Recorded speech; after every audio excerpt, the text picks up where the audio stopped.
This is We the People podcast. My co-hosts Karen and E and I wish to welcome once again my good friend El Mahdi Holly, the representative for the 111th Georgia Assembly District. Welcome, El. How are you doing this afternoon? Doing really lovely. I'm glad that we're all alive.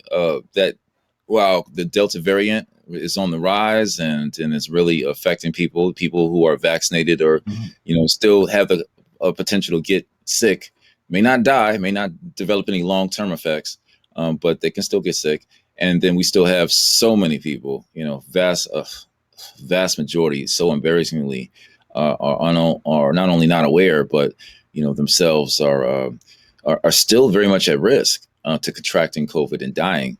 We're in some very perilous times, so I understand that like every single day that we can just wake up and know that we're in our right minds, that we have the means around us to be able to move, and we haven't had a loss of breath or a loss of taste. It's a blessing. Well, So I'm I thank God every night for making it through another day. I got mhm, you. Okay, absolutely.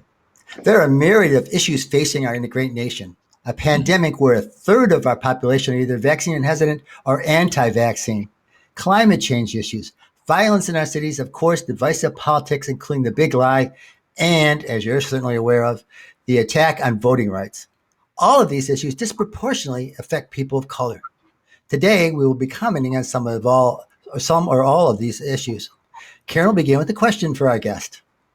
So one of the things that I think is a big threat is kind of like that use it or lose it mentality. If you don't vote, you're not giving your voice, and it gives them more reason to remove that vote, i.e. getting removed from the voter rolls.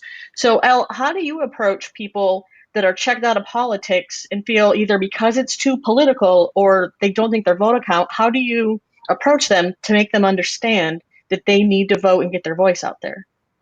Well, oftentimes we focus on, history and I've even as a, growing up, I was often encouraged and compelled to vote by looking at the past struggles of regular working class people, during the civil rights periods of the late 1960s, encouraged watching PBS documentaries. I'm a big fan of public broadcasting service and these programs we show the uh, all of the sacrifices they watched through Eyes on the Prize series. That was something that worked with my generation.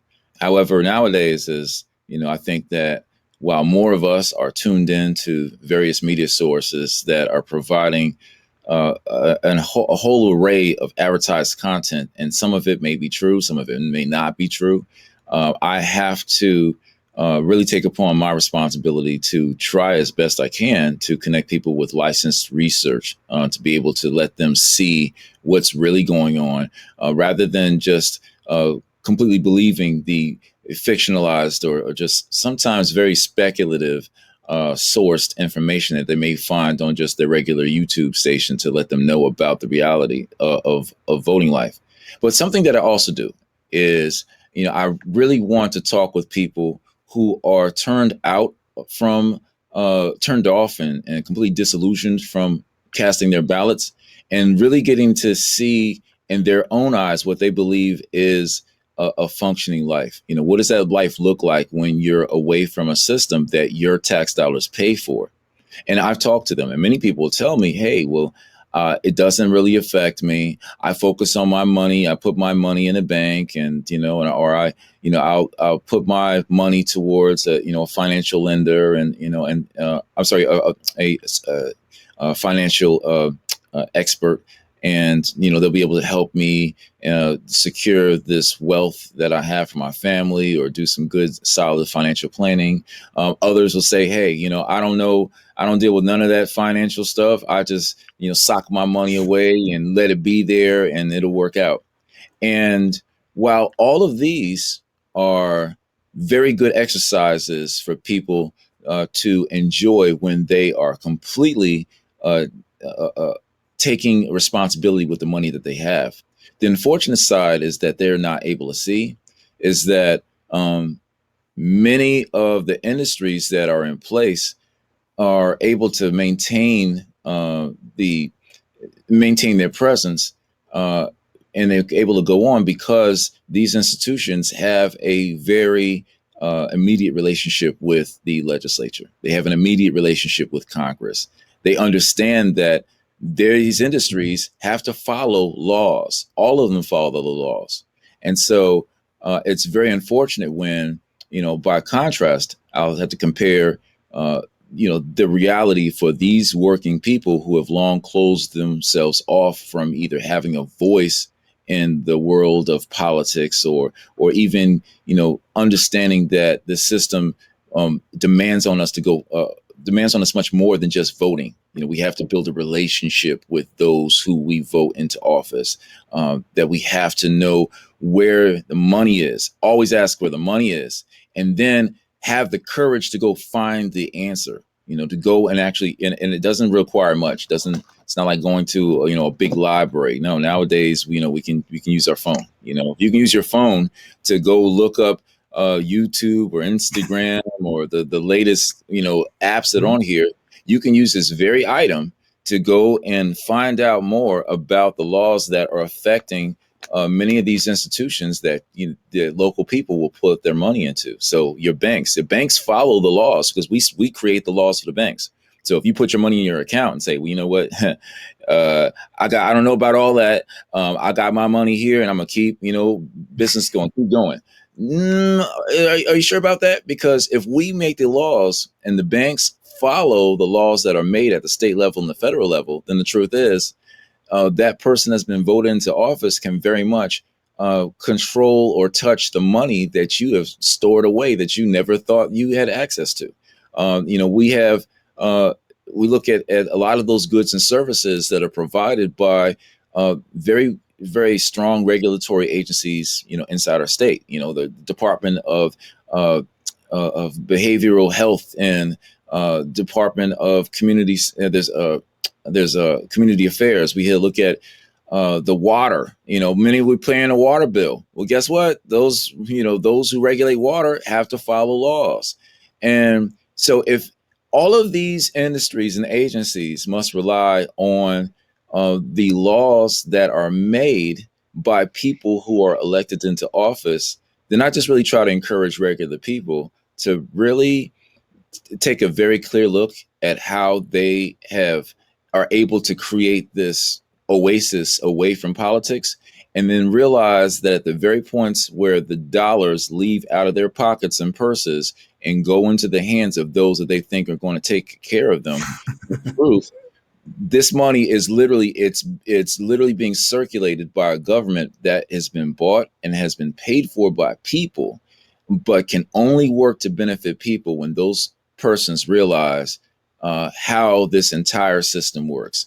It's the education, which is going to help us, but also to encourage people to take a higher responsibility over the money that they spend. Yeah, that's good. Yeah. It's the 2020 census actually yielded a lot of data to us. It showed that our own Columbus, Georgia, is now the second largest city. We surpassed Augusta again. And that's always good to say, only Atlanta has us beat. But it yielded some other data, and it helped to explain why the former president was able to be elected despite losing the popular vote and by a good portion with Hillary, and why he still has such a large block of supporters. The data shows that the white non-Hispanic percentage is well below 60% and will be below 50% by 2050. For some, a scary proposition, as shown by that election and shown by the continuation of what's going on. I said, although this country provides itself on diversity, a large group lives in fear of being a minority. A large group that has continued, and the former president, I think, used that as his basis to move forward. Yeah, it's really sad. So I guess, if we're really looking at that and we see that, historically, that these class divisions and race divisions have long been active. And I think, I always give former President Trump, the credit he's due. He is, I believe, the master of the fire sale. Absolutely. I mean, he is able to speak to the questions that people have long placed in the back of their mind and have not actually revealed out of respect for their fellow citizens. We look at that and say, oh, well, that's being politically correct. Well, no, it's not even being politically correct. It's actually just being civil. Okay, it's being civil. There's a reason why that it's a crime to incite others towards violence. It's a crime. It's an actual crime. I've written arrest warrants for the largest county at that time in Georgia, and looking on the books, you'll see that that a lot of what we may regard as just free, complete free expression. Well, free expression and its uh, being left unchecked can actually be criminal. Okay, and so whether it's inciting a riot, whether it's opprobrious language, whether it's coupled with other actions, leads to an assault or an aggravated assault. Many times we look at that and say, "Oh, well, that is, that's really disturbing." Instances like that should be responded to with very swift justice. And unfortunately, when we have a society where people are encouraged not to be civil towards one another, then it creates a level of hostility that, if unchecked, can very much erode our trust in a democracy, as well as our trust that everyone's civil liberties will be protected. And so that's what I really give him the credit of just being a master in the fire sale. He's able to everything must go, even your sensibility, that must go too. But I would like to highlight the fact that, while we may have these opinions of the former president, we have to realize that a lot of his activity has been further circulated by unlicensed research, by unchecked journalism. And unfortunately, that's what I believe that the internet has provided. We've seen a democratization of reporting. We used to know growing up. As a kid, I used to watch Peter Jennings or Tom Brokaw, or I could watch 60 Minutes, and I could see that I was getting a full report from people who themselves were licensed journalists who had a commitment to journalism, and then they researched. They had years of investigation that became really a part and parcel of how they told the story. Walter Cronkite. Oh, yes. I mean, so you have, and you've had Tony Brown. I mean, people who really put a focus on how to get the story to you. And so, we lived in a time where when you watch the news, you watch to learn new information so that it can better help to shape your view of public life.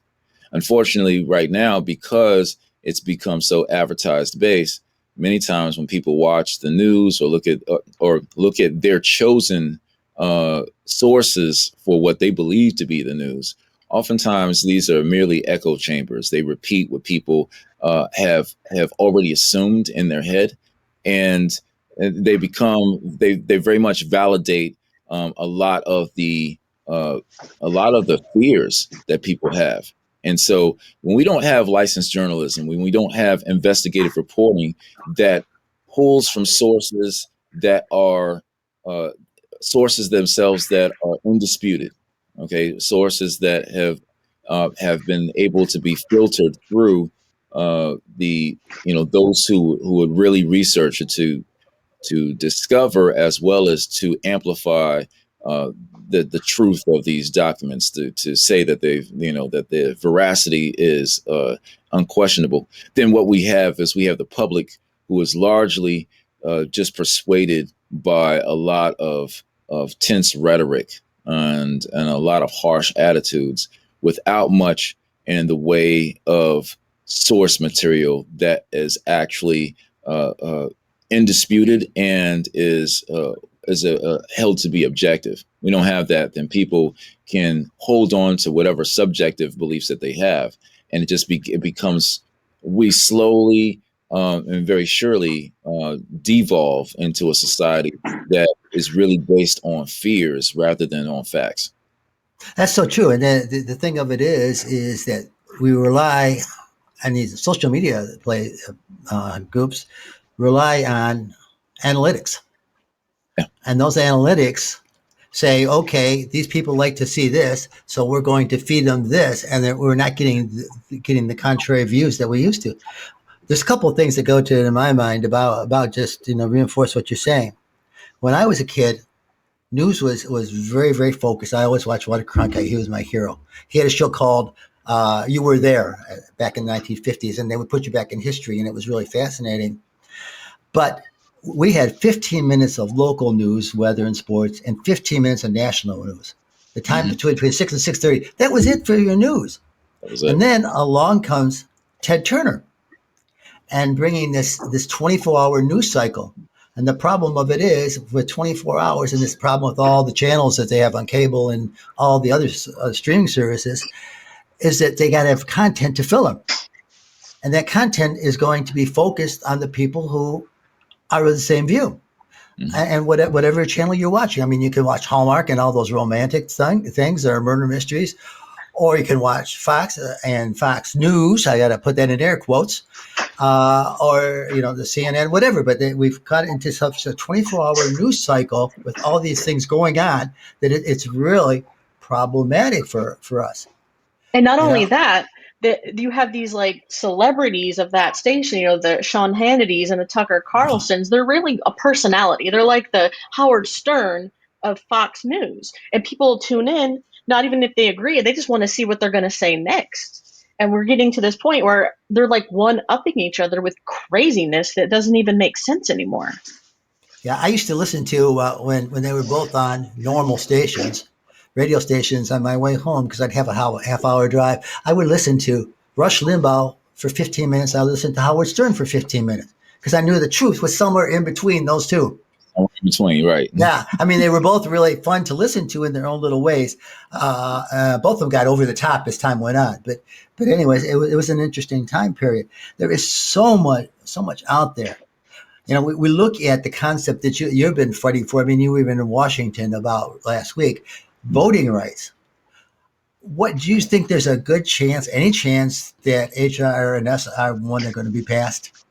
So, I mean, it's really unfortunate that we even had to go to Washington. Yes. As legislators, we still believe in a separation of powers that allows for local legislatures to respect the doctrine of local control. Unfortunately, though, we've seen that in history in this country, we've seen where when states don't ensure the fair fairness of elections, if they don't ensure the equal level of access that should be guaranteed to every citizen when they cast their right to vote, then we have seen where it has been a necessity to reach out to the federal government to intervene. And so we saw that through the 1960s. That's certainly one of the reasons why we have a Brown v. Board of Education, is the Supreme Court literally coming in to do what states did not have the will or momentum to do, which is really to ensure that we had equal access to accommodations, to public accommodations, equal access to all of those agencies that are funded by our tax dollars. And so even looking at those agencies or institutions that are well funded by our tax dollars, certainly the most basic is our right and ability to exercise our vote, and to do so at our local precincts. And I think, unfortunately, what we've seen with these, I think, more than 40 states which have enacted these really just egregious attempts to take away people's access to the most basic, or what I like, what late Congressman John Lewis said was the most powerful nonviolent tool that we have, which is our ability to vote, our ability to have a say in this democracy. And so when we see that a lot of these laws were enacted throughout the country, then that's when we have to take upon ourselves the higher responsibility to speak truth to power. And if that means going outside of the state of Georgia and directly to Washington, D.C., then that's something that we had to do. And so I was glad, yes, to join my colleagues in the Texas state legislature who went directly to Congress and have been working alongside them to encourage our senators to extend their stay, to not go home on break. As we said, that recess can wait, democracy can't. And Exactly. that mantra of ours, fortunately, has been communicated even to congresspersons. As we've seen, there's been a significant push to have them come back from their recess and to really focus on ensuring that people's voting rights are protected. And so that's, it's just one of those things where when you realize there's an opportunity for you to stand up for people's ability to fairly participate in American democracy, that's not something that we need to, bat an eye at and say, or to just, take with a grain of salt. No, that's something where we have to remember why our values are so sacred. And if we're not seeing that those values are being protected at the local level, then it is our duty, not even as just state legislators, but also just as active American citizens, to speak to those who are in power to make a difference. And so I hope that they are able to pass HR 1 and S1. When we were there, many of us spoke to those senators who were very active. And I know I talked to some of my colleagues who were able to speak to their senator, Senator Manchin. And I think what we may see is a S1 alternative, an amendment for S1, or even just another draft. We certainly seen our Senator John Ossoff introduced a right to vote bill, and fortunately, with that level of agitation, or at least encouragement from all of our state legislatures, about 150 of us who went to Washington, we're seeing that it's an opportunity now for Congress to take us very seriously. And if those one or two bills that were introduced are not passed, then at least let's look at either ways to provide alternatives, or really let's encourage the president of the Senate as well as even the president of this country to push for the filibuster to be removed so that we can ensure the fair access to democracy. We got to do that. I mean, we can't let something based on the greatest falsehood, probably outside of maybe the grand cause of the Confederacy.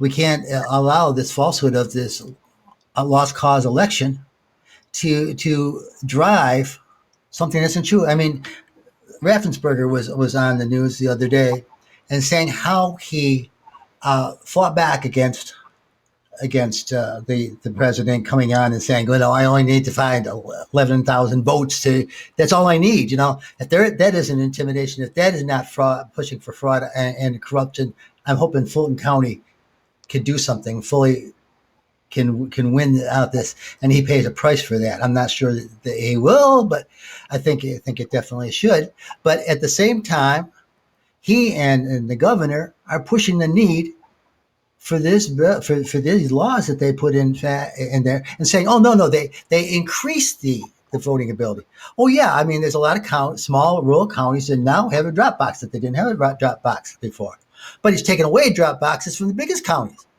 and then he's put those one requirements that drop box can only be available for 24/7 when somebody 24/7 is standing out there and watching it, and the polls are open. So essentially, there's no need for a drop box because you already can have the early voting on that. I mean, we won't even get the stupidity of not allowing people to have water. I mean, the law, and the funny thing is, they say, well, it influenced voters. here's the thing. You already got a law in the books that says you can't campaign in that voter line. Exactly. Enforce the laws that are there, and we don't have to worry about it. But there's no other way explanation. There's no way other explanation than saying this is the majority of this is voter suppression. And it's go ahead, Karen. I think they also assume that some voters are so stupid that they would get in line to vote and not have any idea who they would vote for, and a bottle of water is going to win somebody over to their side without even knowing what their views are. Yeah, it is really crazy. And the truth is that they know better. This is, unfortunately, we're in a system where simply because they have the authority to take away people's opportunity to be able to access that ballot, they're intending to do it. They don't believe that this was stolen from Trump. They really don't, because we all remember that November ballot. We never received a ballot whereby Donald Trump's name was on a completely separate ballot all unto itself with no other names there other than him and Joe Biden. No, we all received a ballot that had the names of every state legislator who was seeking re-election, as well as those who challenged him. So if the election worked out to secure their re-election, but somehow, did not allow for the former president to retain his seat for another 4 years on the very same ballot, then they've already proven simply by, their acceptance of their re-election votes, these state legislators, these state senators, state representatives, they have certified that the election was fair because they were on the very same ballot as the president. And so if their votes for re-election are secure, then so too was the vote of the people in choosing not to give the former president another 4 years. They know that.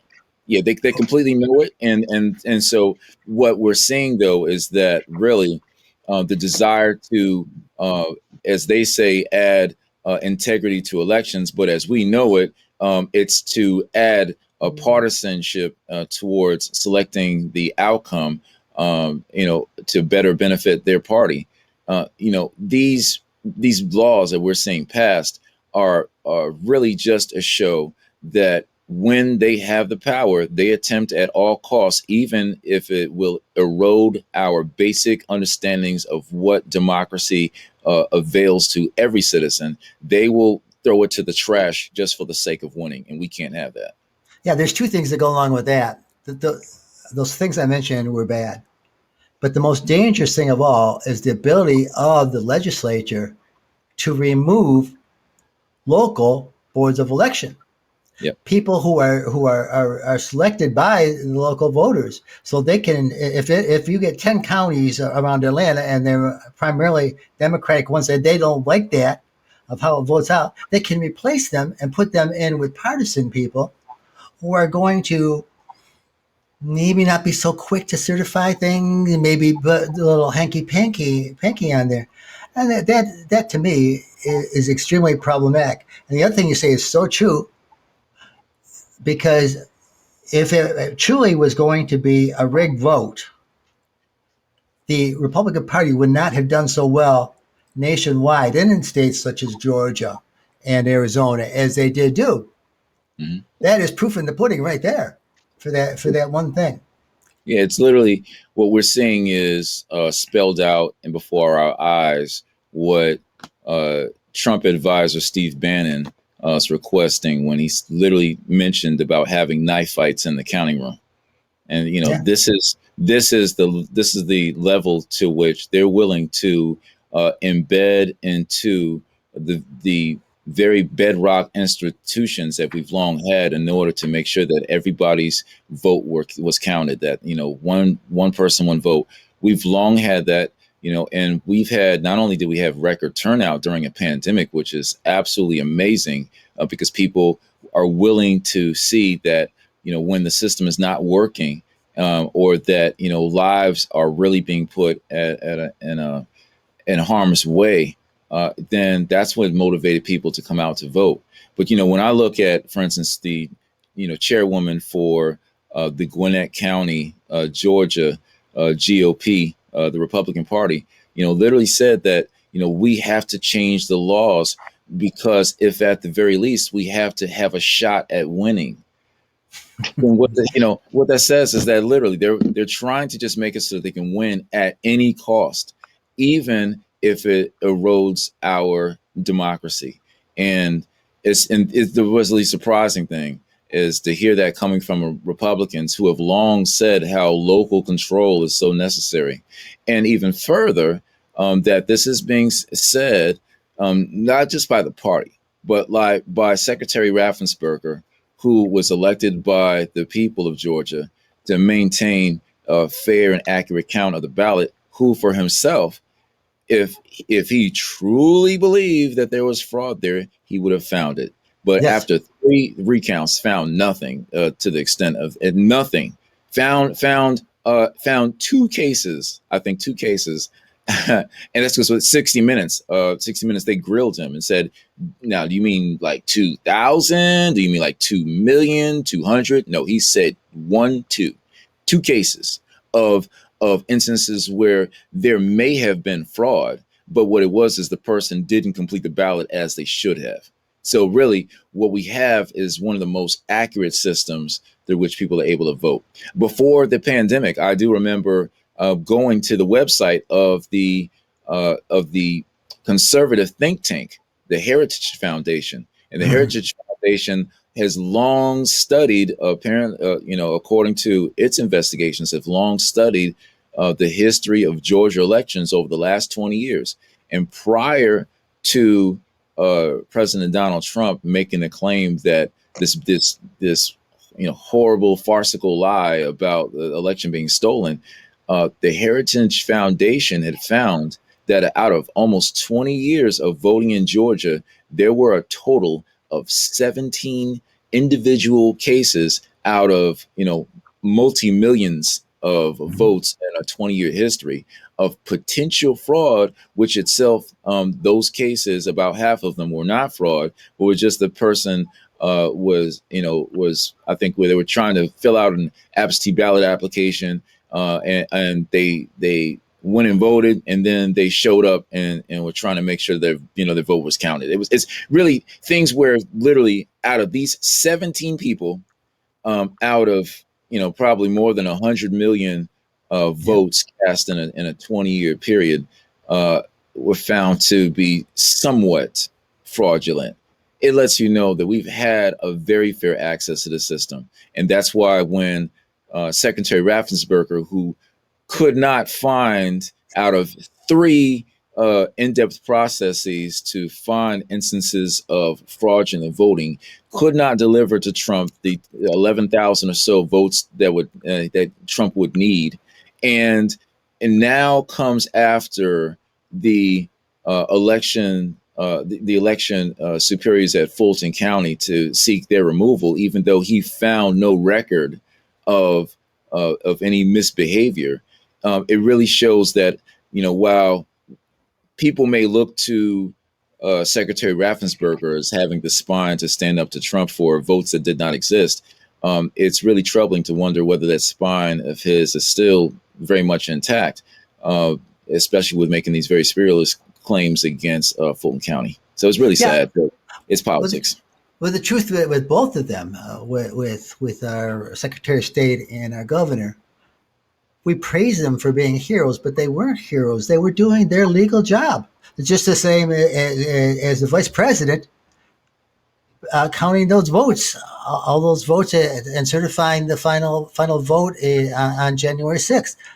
We say, oh, they did this wonderful thing. No, they did. They did their freaking job.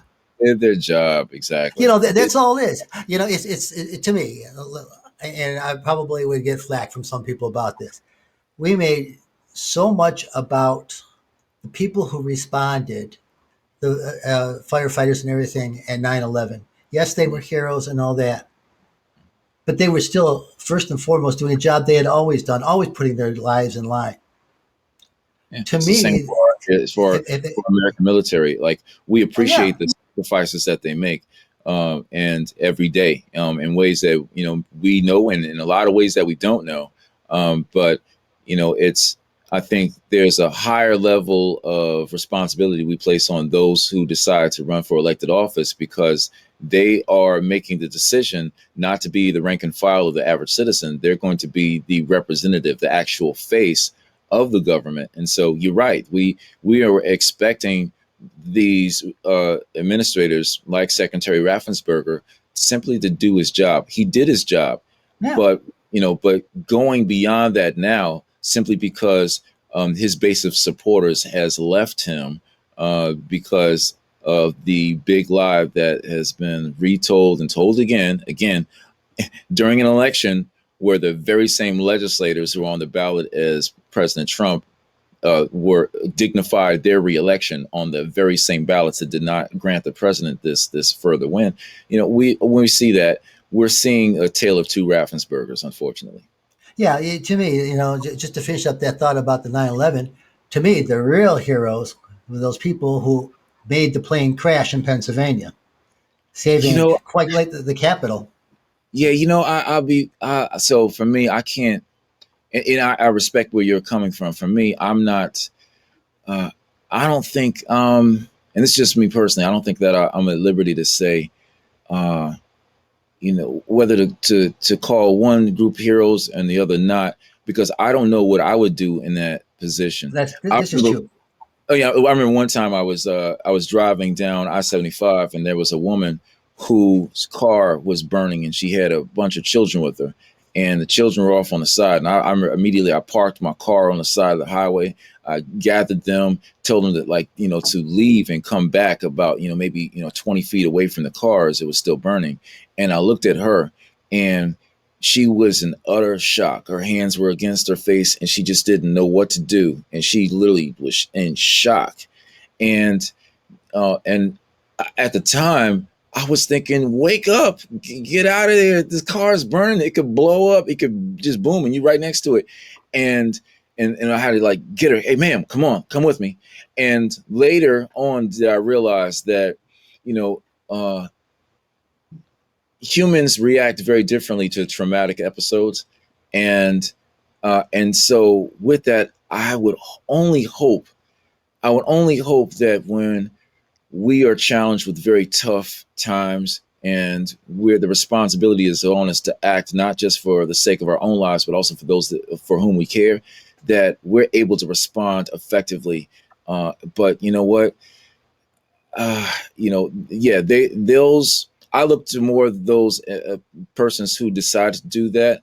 Not, probably I would say as martyrs. They were martyrs, right? Okay. Because they chose to put destiny in their hands.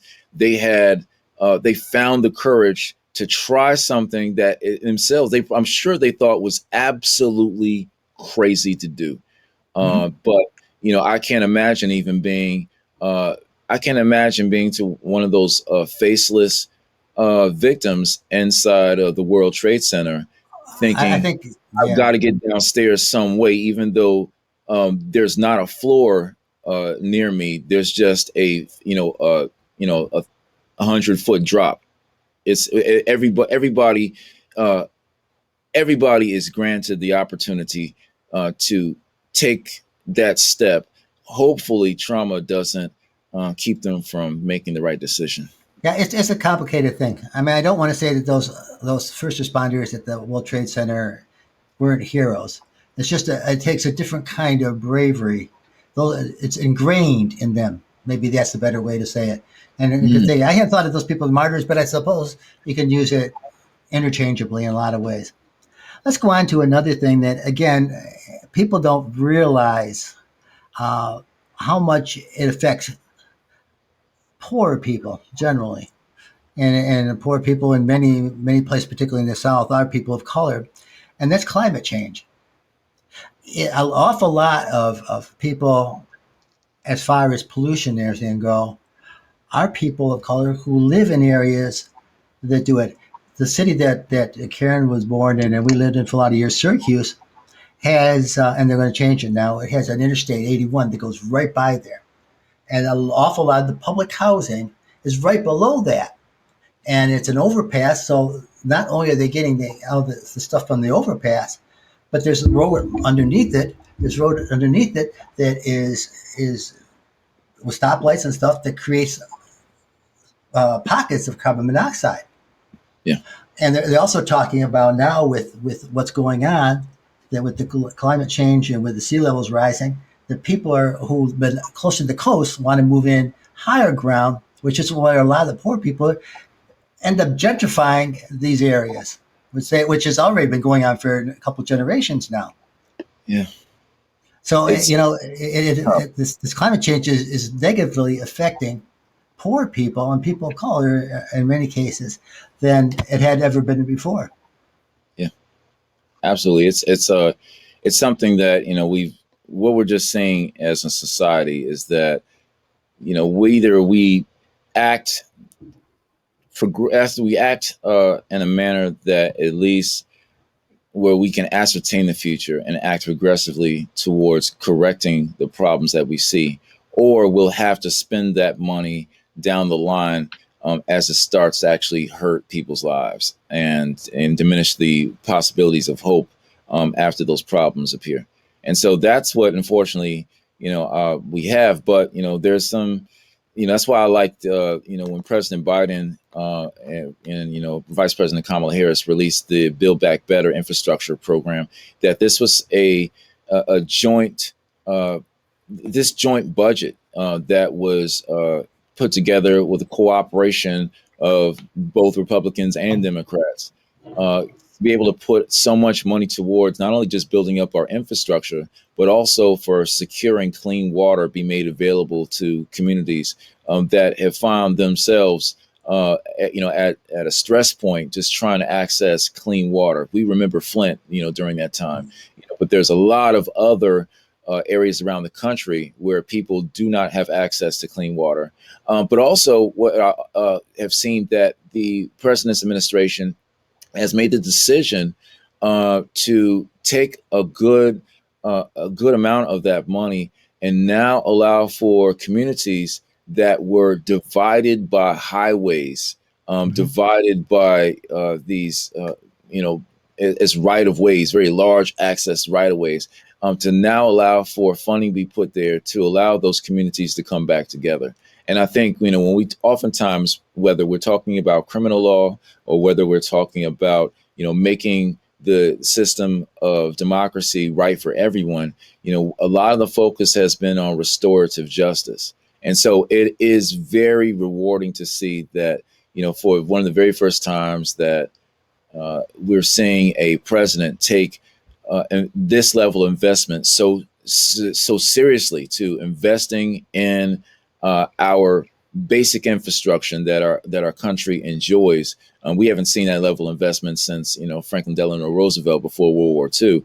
And so to really see the Biden administration put their energies towards correcting those problems, I think what we'll see is that not only will there be an increased focus on better health outcomes, because people will have access to clean water, be able to have access to cars, the fuel pumps for these hybrid cars and electric cars. But we'll also see that communities that unfortunately were separated or paved through in order to make way for road projects, that those communities will now come back together and can be better healed, because the residents will understand that there's really value in coming together and not just continuing the divisive trends that we've seen exist in the country for too long. Well, that's true. I mean, what I was just talking about, 81 bisected Syracuse on there. And in fact, Karen's mom, my wife Kathy's family had a home at the top of this hill, and it was taken to build this thing. And from that time on, the whole community went down, down, down. And Yeah. And the problem of it is that in many cases, in some of these really big, really nice areas, people found it was more practical to take these big homes, break them up into flats and things, and rent them out. And what happens in that time when you have people have no ownership Right. of housing, and they blame the people who are living there without taking account like so much of the public housing. Exactly. There is a big mistake sometimes. People don't like big government. Sometimes there's a big mistake when we pass out too much of responsibility for human services. Prisons, they should not be privately funded. Public housing shouldn't be privately funded either. It needs to be taken care of. The post office shouldn't be publicly. It should go back to being a thing and getting our mail done in time, without all the aggravation going on. But there's something to be said for private isn't always the best thing in human services. We need Or those protections. what I like to think is it's okay for fair market capitalism, provided that you have watchdogs in place to make sure that there's not one particular group that gets a extreme advantage over another. Because that's we the best part about our democracy is we lived in a social contract democracy whereby we all agree to limit the extreme amounts of freedom for the sake of our neighbors, that we have a shared responsibility towards one another, that we can still operate in the private industries, but being able to do so in ways that are ethical. It's not a race to the top at all costs, and literally without regard to people's safety or without regard to their basic needs.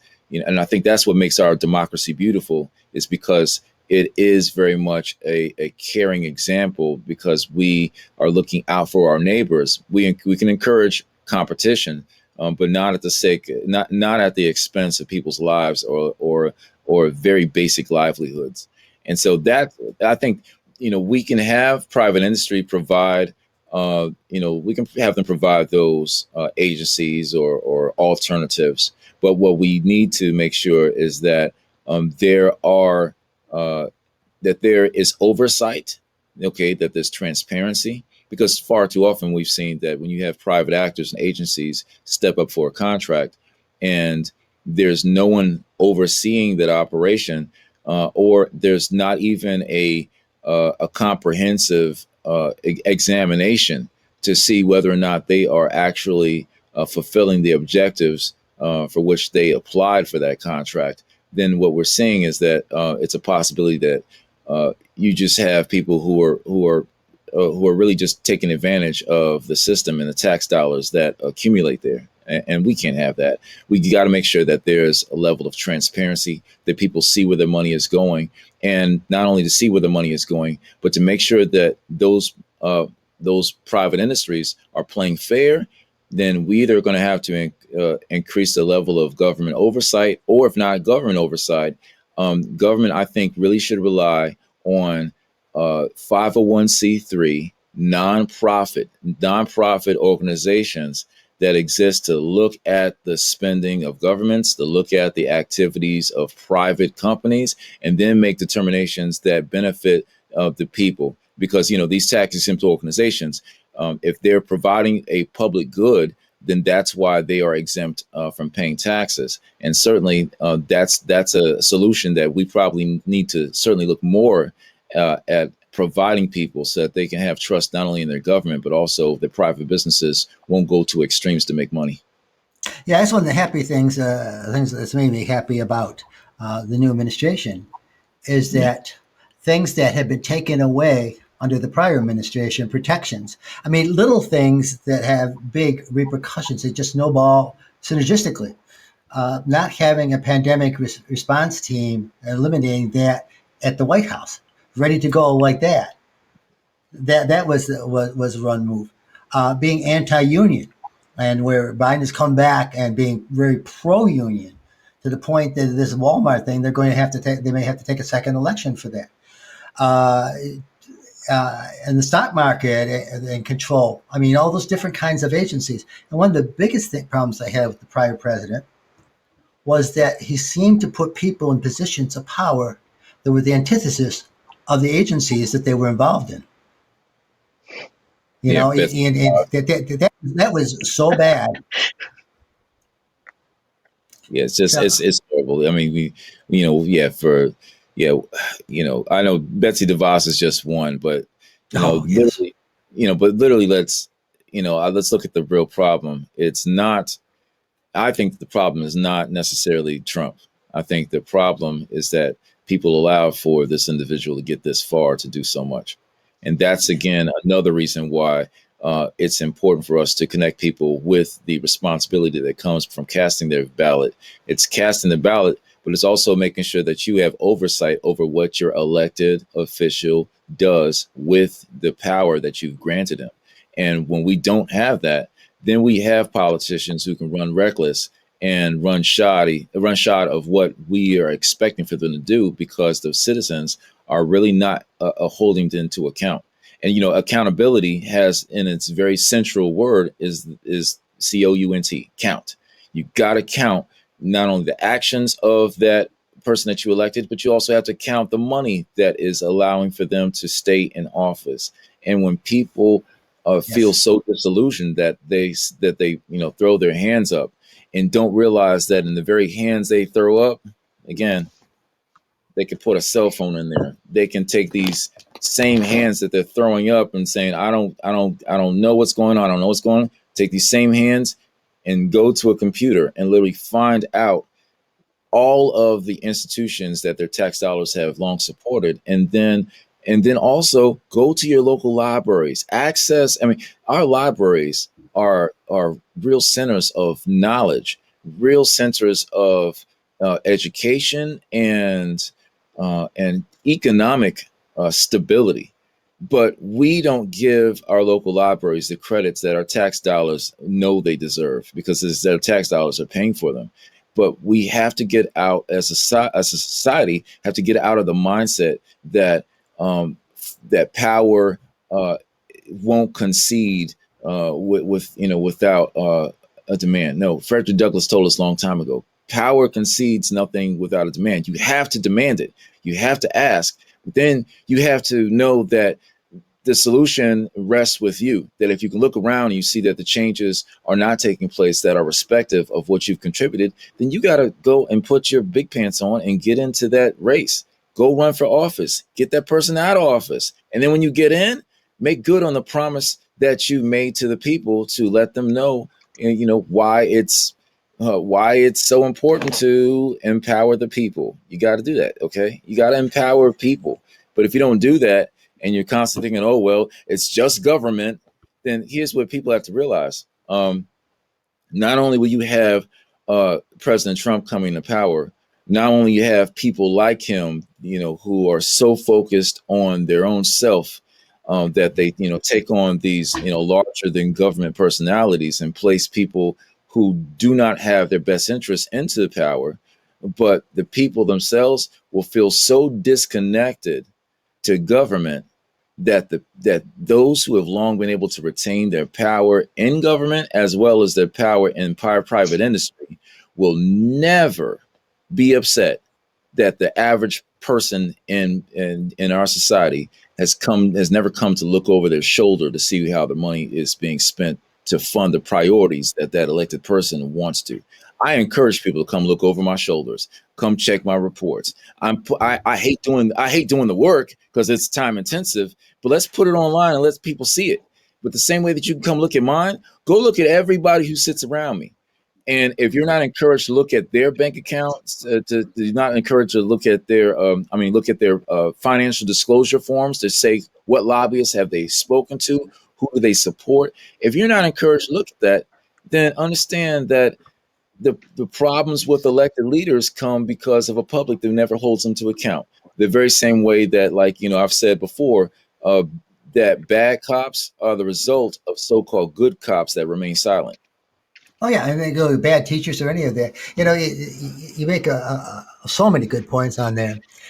The basic problem we have is initially when the Constitution was put in, people felt that this was a public service of an upper class. Well, granted, in the beginning, it certainly was an upper class, but they never envisioned politics as a career on there. I mean, even to this day, there is a certain disdain in places like England about people going into politics. We don't have as much of it. We do, but we don't have that disdain. I truly believe that there's two things we have to accomplish to fully put our democracy where it should be. And the first thing and the crucial thing is term limits. We won't see them for a while if we ever see them. And the other thing is that, and we won't see that with the Supreme Court either, the overturning of Citizens United. There is too much unaccountable money, as you say, out there given to keep these things. I used to joke with my students about that. For most of the history of Congress, they only spent less than 6 months in Washington, and they didn't have all the resources they have today either, because it was too hot and too muggy. And then they came up with a big invention in the 1930s called air conditioning. Mm-hmm. And the second thing is, because they have the ability to remunerate themselves, they gave themselves pensions. And that's what keeps them in there. And that keeps the money rolling to them through all kinds of things. Like somebody said recently about Mitch McConnell that, 10 years ago, Mitch McConnell's worth $5 million. Now he's worth like $50 or $60 million or whatever. That's just a number I'm pulling. I really don't know the exact, but it's a huge percentage increase on that. How does these elected people be able to achieve millionaire status on what, $180,000 or something a year salary, and then some other perks that come with it? It's really a strange situation how this can work out, that they shouldn't be able to get so much power, money, resources. I won't even go respect. We were in Washington with Karen when she was deployed there for in a very special deployment, and we were taking care of her relatively newborn son, who's now going to be 11. Yeah. Wow, they grow up so fast. So that was 10 years ago now. And we were there, and we went on a Capitol tour. I didn't carry the Stars and Bars. I didn't carry a Trump sign or any of those kinds of things. We were real tourists. So we went in there, and Boehner and who's the other one? Eric Cantor, wasn't it? Cantor, yes. Which you probably realize that these are not very tall men. But they had an entourage. We saw them walk through the Capitol. It was like they were a king walking through there, just because they were the majority leader at the time and the Speaker of the House. Now, truly, these people are no better than we are. And in fact, the Republicans in Colorado elected somebody not even a high school graduate. We won't go that way, but they're no better than we are. But we've allowed them to have this thing because there isn't the true accountability. And the last thing in accountability we had was the Voter Rights Amendment, because we could force states to have to. Georgia was one of them. They had, before they put a law like this voting law in, they'd have to go through a federal court, and we need to put that back in there. So we have all these protections that aren't there because there's so much money out there. When you figure, look at the money that came in just for the special election, and that money was very important, but that money wasn't as important as what Stacey Abrams and all you guys did, getting out there, grassroots work. The whole reason that the Reverend Warnock, and to a lesser extent John Ossoff, well, maybe more, so I don't know, was the groundwork you guys did out there, person to person, talking, like you said, talking to people to get them out to vote. So I actually have some hope, even if we don't put the laws in, that grassroots work will work here in Texas and Arizona once again in the midterm, because people are going to be so pissed off that that they understand this is our one chance. Got to get a new governor in there. In this state, we've got to get a new Secretary of State. Somebody's going to be honest with the people. They were honest in that Biden won, Warnock won, Ossoff won, and they fully agreed that was fair, accurate votes. So there was no need for doing these other things, and yet they did them anyway. So they're not being honest, because they're doing this all because of the greatest falsehood of all, from the person who tried to convince them to commit a felony.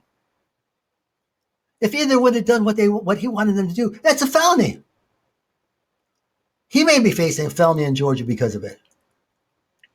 But you think about it, Donald Trump is the biggest trickster ever. He convinced poor people that he spoke for them. This is Donald Trump, who had $1 million by the time he was 6 months old.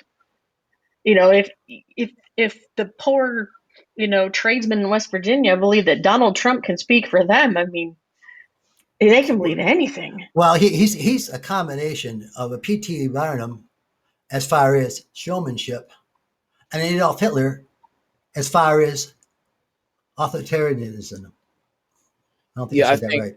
I think for me, I kind of look through the lens of seeing people as people and having the ability that we all have the ability to either be like Trump or be like anyone else, right? Yes. Like it's a choice. It's a choice that we make.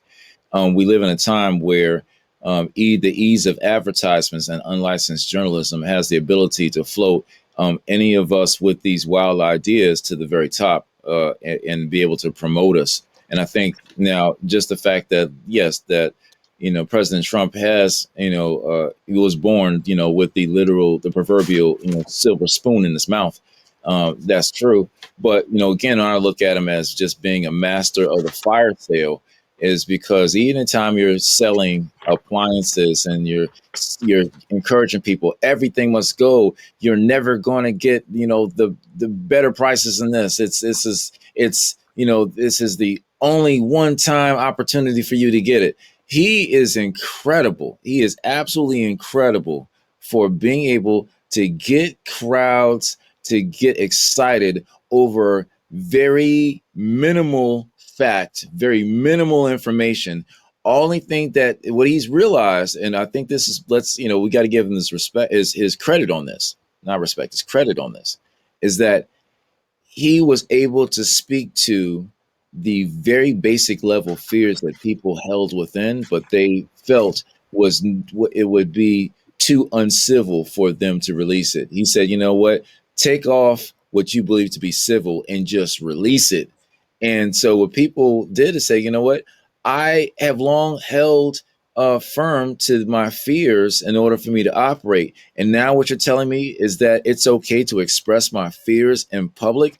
And literally, I can go and float any type of conspiracies that will allow me to hold tight to the fear I have about any lack of power that I may be perceiving, rather than him saying, "Hey, look, since you have long had those fears, why don't you do your best effort to dispel them by going and researching whether or not those fears are grounded in reality?" Instead, he said, you know what? That takes too much time. You don't want to do that.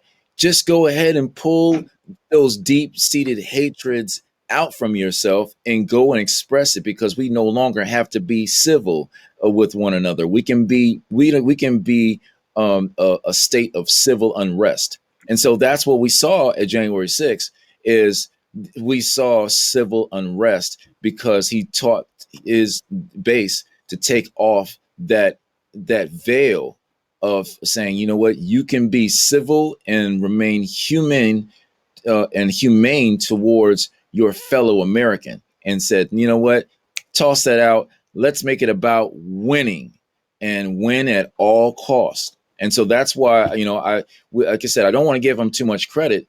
I think that he simply spelled out what, President Lyndon Baines Johnson did when, after over time, and remember, President Johnson, came from a party at that time with, Democratic Party at that time was very much, very much in favor of continuing a lot of the divisions that were continued, by the Democrats who had owned slaves.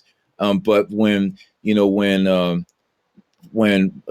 Dr. Martin Luther King Jr. so successfully lobbied,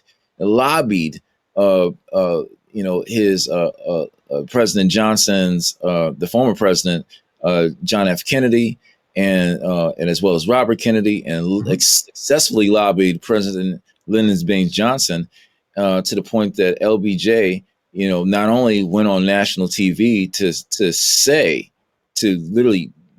out of his mouth to say, "We shall overcome," the hymn of those African Americans who were fighting for civil rights, as well as their white clergymen who were right alongside them. He said that, but then also, when President LBJ said, if you can convince the lowest white man that he is better than the best colored man, he won't notice that you're picking his pocket. Hell, give him somebody to look down on, and he will empty his pockets for you. That's what the president of the United States, said, during the end of that 1960 civil rights period. And what all it does is it confirms that when you seek to help, when you seek to prop up a people, to hold them higher than their fellow Americans, and you give them a sense that simply if they think that they're better than somebody, then they are better than them, then you never actually allow those people to take a very realistic look and say, you know what, there's nothing different about me than these fellow Americans. Yes. We're the same. Instead, what you've done is the old fable about the emperor's new clothes. The emperor's walking around and he's walking around naked, but people don't say anything. They keep it real quiet. Well, the truth is that that is unfortunately what we all become. We become completely naked, but are believing to ourselves that because we can express this lie to others and others won't tell us that it's a lie, that we're clothed and in our right mind. When the truth is that our ignorance is exposed. And that's what the president, he was able to do. With anybody is able to do, because there will be a time where there's not a President Trump, and there will be somebody else who has mastered what President Trump knew how to do, to tap into those fears and hatreds and literally say it's not time to be civil. You don't have to be civil anymore.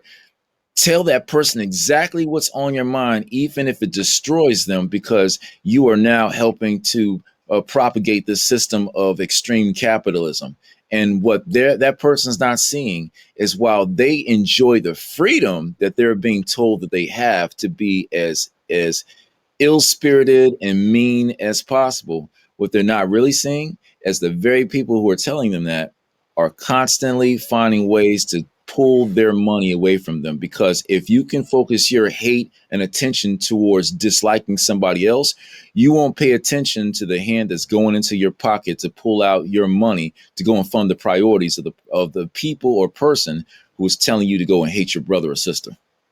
Yeah, it's crazy, and kind of on a final note, there's so much more we could talk about. We know that. I mean, if we ever had another hour after having an hour and a half the last time talking about these things. And I'm just going to kind of tie it up with this my own belief about immigration, and as it relates to this racism.